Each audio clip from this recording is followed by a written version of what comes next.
आज मुझे गर्व है कि बोलने का मौका मिला। ये 85वां महाअधिवेशन है और इसी का नाम कांग्रेस है कि कल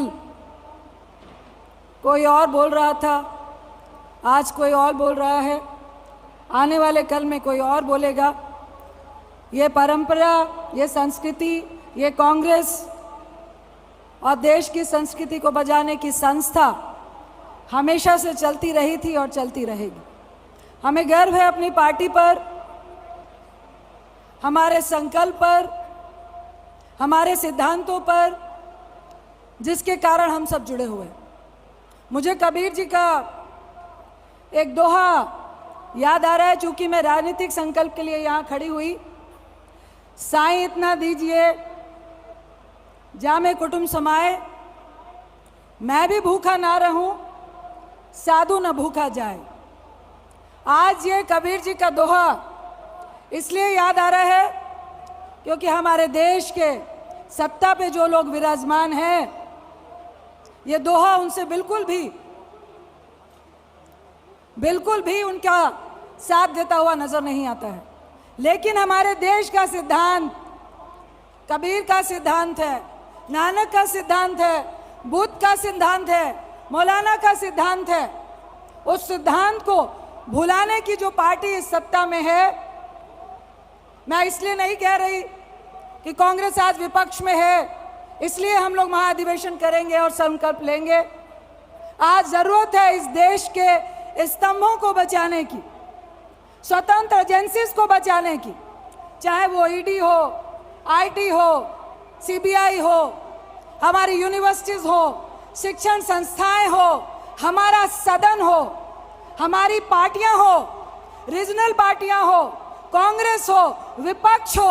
आज जिस तंत्र, लोकतंत्र की हत्या इस देश में विराजमान सत्ता में बैठे हुए लोग कर रहे हैं, आज से पहले कभी भी इस देश में इस तरह की हरकतें नहीं हुई।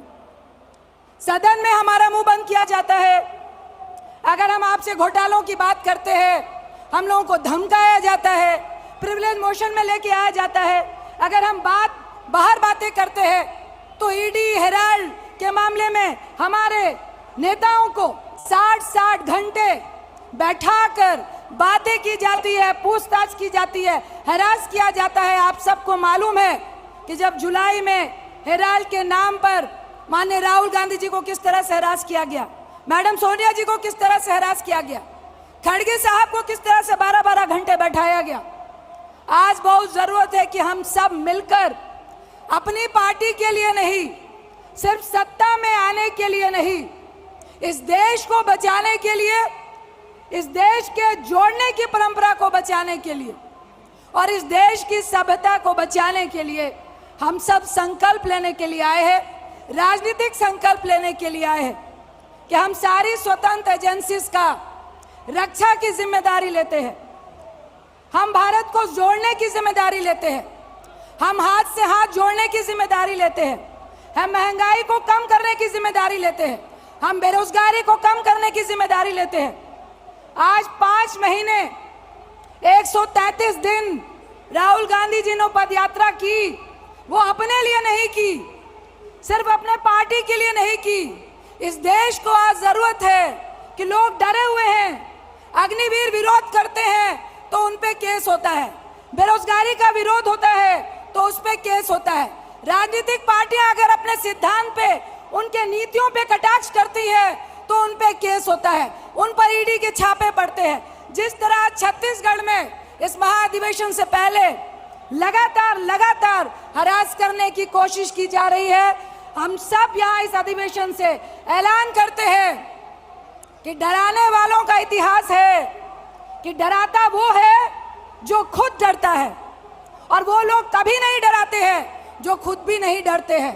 उनके अहंकार पे एक और दोहा मैं बोलना चाहूंगी कि तिनका कभू ना निंदिए जो पावन तय होए। उस तिनके को कभी भी निंदा नहीं करनी चाहिए जो हमारे पांव के नीचे होता है। कभू उड़ी आखिन पड़े तो पीर घनीरी होए।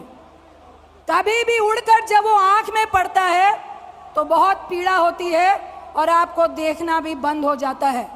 तो मैं फिर कहूंगी कि जो आज सत्ता पर है उनसे हम लोगों को पूछना पड़ेगा कि हमारे कबीर के दोहे को आप अलग करके जिस तरह कितना खिलाएंगे, कितना खाएंगे, कितने अपने मित्रों को लुटवाने का काम करेंगे देश को, ये आपको देश को बताना पड़ेगा।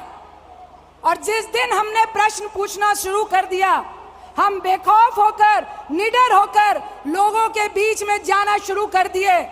ये जिम्मा सिर्फ अकेले राहुल गांधी जी का नहीं है, ये जिम्मा हमारे अध्यक्ष सिर्फ खड़गे साहब का नहीं है, ये जिम्मा सिर्फ मैडम सोनिया गांधी जी का नहीं है, ये जिम्मा यहाँ तमाम बैठे हुए सिर्फ नेताओं का नहीं है, ये जिम्मा एक एक डेलीगेट का है, ये जिम्मा एक एक AICC मेंबर का है, ये जिम्मा एक एक ब्लॉक प्रेसिडेंट का है।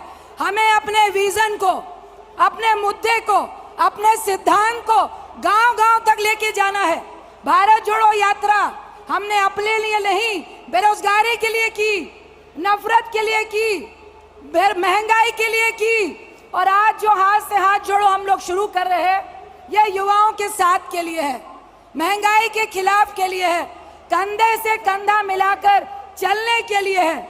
मैं इतना ही कहकर आप सबसे एक ही बात कहूंगी कि जिस दिन कांग्रेस देश पार्टी तीसरे नंबर पे हम और मैं को लेकर आ जाएगी, निश्चित तौर से हम देश के साथ, इन सत्ताधारियों के साथ, इन तानाशाहों के खिलाफ लड़ाई को लड़ लेंगे। निश्चित तौर से जब हम डरना बंद कर देंगे, और डरना तब बंद करेंगे जब हमारे दिल में भय नहीं होगा और हमने जब कुछ भी गलत नहीं किया होगा। हम आप सबसे आह्वान करते हैं कि जो राजनीतिक संकल्प हम लोगों ने लिया है, मैडम सोनिया जी ने एक मां की तरह इस पार्टी को, इस देश को संभालने का काम किया है। अब हम सब का फर्ज है, हम सब आगे आए और जो सपना लेके ये कांग्रेस इस देश के लिए चली थी, उस सपने को साकार करने के लिए हम सब बेखौफ होकर, निडर होकर लोगों के बीच में जाए और एक एक बातों को, मुद्दों को, अपने राजनीतिक संकल्प को, जिसमें तमाम स्तंभों का रक्षा करने का, मीडिया का, जुडिशरी का, न्यायपालिका का, कार्यपालिका का, सब संस्थाओं को, शिक्षण संस्थाओं की रक्षा का जिम्मा लिया है। मुझे बहुत खुशी है कि मुझे 2 शब्द बोलने का मौका मिला।